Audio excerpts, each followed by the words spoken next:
Good evening, everyone, and welcome to this evening's episode of the Type 2 Member Class webinar. I'm Chloe Tetro. I'm the health coach here with Ready Care. And for this evening, I thought that we might have a quick look at limitations of cognitive behavioral therapy.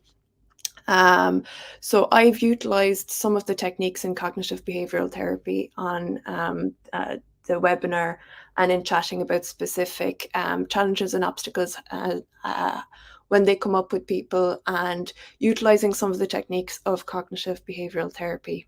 So I thought it would be just fair to have a look at where there is limitations on how it can be utilized, how the types of situations that it might not be particularly useful for, and some of the critiques that have come up with cognitive behavioral therapy in the last number of years. So diving straight in, what I might do first is just give a quick overview of what it is cognitive behavioral therapy is. So CBT would be a type of talk therapy, modes, tools, ways of thinking in which specific individuals would either go with a therapist or utilize some of the techniques on themselves. So it is a widely used form of talk therapy that focuses on the relationship between an individual's thoughts, behaviors, and emotions. It's based on the idea that negative thoughts and beliefs can lead to negative emotions and behaviors, which can perpetuate the cycle of distress. So it's quite common. It's quite commonly used for people that would suffer from anxiety predominantly, or specific negative thought patterns. It looks at having a look at challenging thought patterns to develop new and more positive ways of thinking and behaving. And it is used to treat a variety of mental health disorders.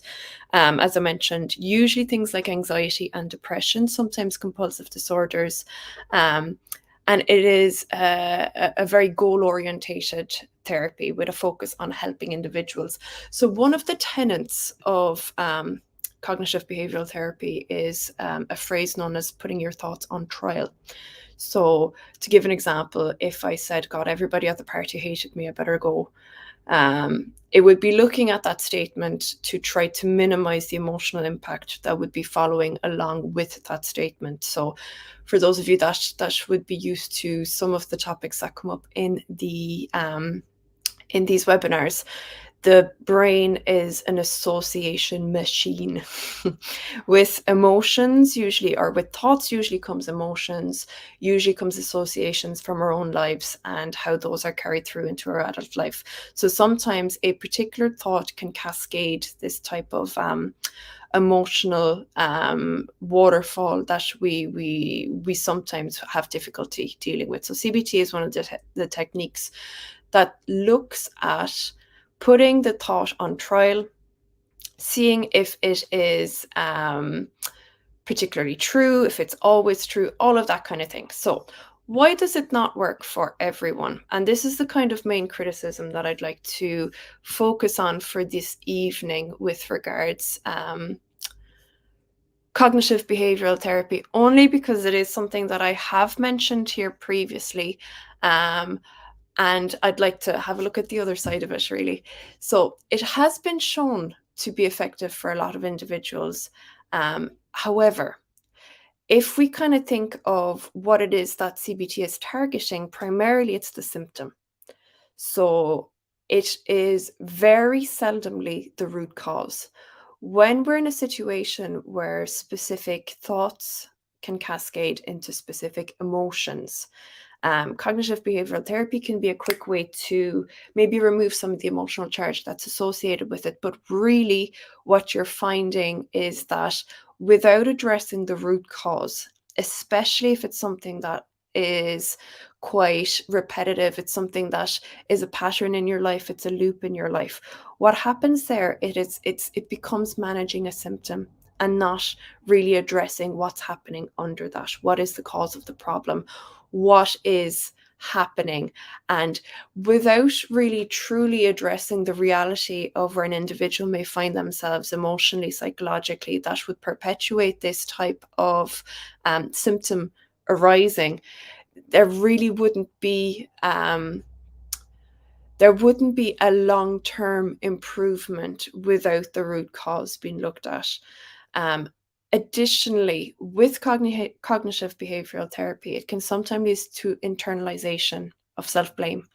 Um, when individuals are encouraged to challenge and modify their negative thoughts and beliefs. So this can create a negative self-perception and a kind of vicious cycle of blame, which can be detrimental to mental health. You'll see this especially for individuals that would have been in environments where there's a degree of emotional abuse. So for those of you that are familiar with the term gaslighting, which is when somebody's reality is consistently questioned by somebody who has a little bit of an emotional abusive role in their lives.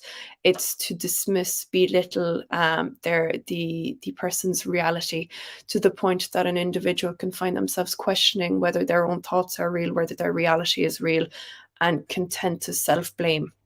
So for individuals that have experienced that type of emotional abuse in their lives, it can be quite a triggering approach to emotional management, because essentially what's happening is a dismissal of what the individual is feeling and thinking. So for individuals that have had that in their history, it can be quite an unsuitable way to approach dysregulation. What you'll find and what the literature shows is that it can cause people to self-blame and go into not particularly trusting themselves, their thoughts, and their environment. So CBT has been historically very popular, especially if it's where an individual is, for want of a better word, emotionally and psychologically quite healthy in every other way.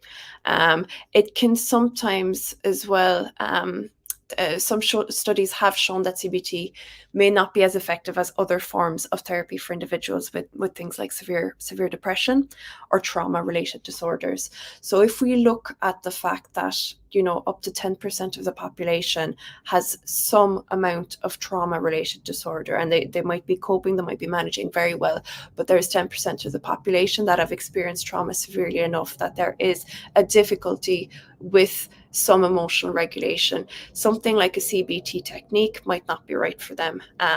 Additionally, CBT can have limited focus on the therapeutic relationship between the client and the therapist, which can lead to a lack of attention to the importance of the relationship and promoting trust, safety, and collaboration. So often enough, it's through we heal relational damage through a positive, healthy relationship container, which is what a therapeutic session often is. And the main difficulty with CBT is the lack of validation of somebody's personal feelings and thoughts. So to acknowledge that you have a thought and it might be negative. You know, I think there is a shy away from negative thought patterns and negative emotions that, yes, of course, sometimes they can be very detrimental day to day. And CBT can be very, very good in in making sure that the emotional charge that's associated with a particular situation in its acute stage, when it's currently happening, can be dispelled to release some of that anxiety specifically. So if somebody is nearing something like a panic attack, or if they're having difficulty coping at an acute stage, it can be good for that. But really, there is a social shy away from the kind of shadow work, shadow side, the dealing with negativity, insofar as, you know, negativity is a counterpoint to positivity. It is a natural part of life. And to absolutely disregard, dismiss negative feelings, negative associations can promote what is known as toxic positivity, which basically disregards anything outside of just purely positive emotions, and that can show itself as actually being quite detrimental to the person who's unwilling and incapable of facing specific incapable of facing specific difficulties as they arise. Now, so I'll pop on to the next part. What other approaches may be useful? So, validating emotions, which is kind of the counterpoint, and one of the largest criticisms of CBT is the invalidation of somebody's thoughts and feelings. Validations can be more important than symptom reduction because it helps individuals feel seen, heard, and understood. When individuals feel that their emotions and experience and values are being dismissed and ignored, they can feel invalidated, leading to disconnection from their own emotions and experiences. And I'm sure we've all been in that situation in the past before, where in an area of conflict, let's make it relational just for clarity's sake, in when there is conflict with somebody else, what can often be extremely crushing in the situation is not feeling heard, understood, and feeling instead dismissed and ignored. So if we turn that inwards to ourselves, when we feel that and when we consistently dismiss and ignore, our bodies can actually show us that, you'll be tense, and you'll feel like you're kind of clinching against something, and you'll be telling yourself, oh, this is fine, I'm choosing to have a good day. But really, if you're not looking at the environmental factors, and you're not validating, why is it that I feel so ill at ease? Is there something happening in my environment that's potentially outside of what I would regard as psychological or emotional safety? Am I in a situation that maybe I shouldn't be in? Am I in a situation that maybe I'm unhappy in? Am I in a situation where I feel stuck? Like we our thoughts and feelings sometimes can give us an awful lot of indication as what the underlying problem is. And yes, sometimes they can derail with, especially with anxiety. They can be at a high threshold of that will bring us to the threshold of what it is that we can tolerate. But oftentimes, really taking a look at what it is that we are feeling and thinking, and what the underlying shadow side of it is, can be a really, really great asset into seeing what it is that we can do to change our situation. um, there was a study published in the Journal of Consulting and Clinical Psychology that found that invalidation by individuals was associated with worse treatment outcomes for clients in a therapeutic setting. So, one of the particular um, instances where individuals had quite a poor reaction were individuals with borderline personality disorder and people that had trauma related disorders or trauma related dysregulation with emotions and anxiety. The study found that individuals reported higher levels of invalidation from their therapist experienced less improvement in symptoms over the course of treatment, which really shows that that degree of invalidation is really counterproductive to the whole point of going to seek help about certain things. Um, so, some of the ways that might be more helpful in dealing with things like validations of thoughts and feelings could be things like other techniques like acceptance and commitment therapy. So that's kind of acronymed to ACT or ACT. Things like mindful based interventions, person centered therapy, and psychodynamic therapy. They might be better alternatives to have a look at being able to check in on the thoughts and feelings, but also bypassing the dismissal that they just need to be switched into a positive. So, acceptance and commitment therapy, or ACT, is a type of therapy that focuses on increasing psychological flexibility and acceptance of internal experiences rather than changing or eliminating them, which we want to step away from if at all possible. It encourages individuals to clarify their values, take action towards goals that are consistent with their own values.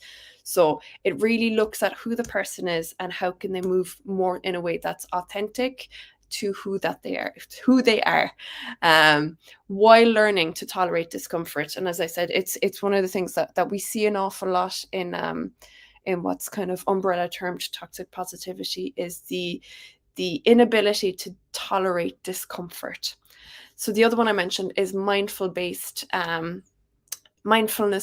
stress reduction, or MBSR. So for those of you in a corporate environment, or maybe in specific workplaces. It's one of the interventions that is extremely popular for emotional regulation, stress reduction, anxiety reduction.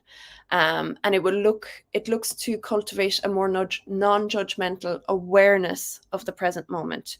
So the interventions can be effective in reducing the symptoms of depression, anxiety, and stress, insofar as it creates a level of healthy, not unhealthy, healthy detachment. So instead of kind of going into a disassociative state, or anything that kind of totally dismisses what's happening, instead it cultivates a healthy detachment from the issue, so that the individual is able to view it fully for what it is and make decisions from a place that isn't enmeshed and embedded with the situation that's causing that associated anxiety and depression or high stresses.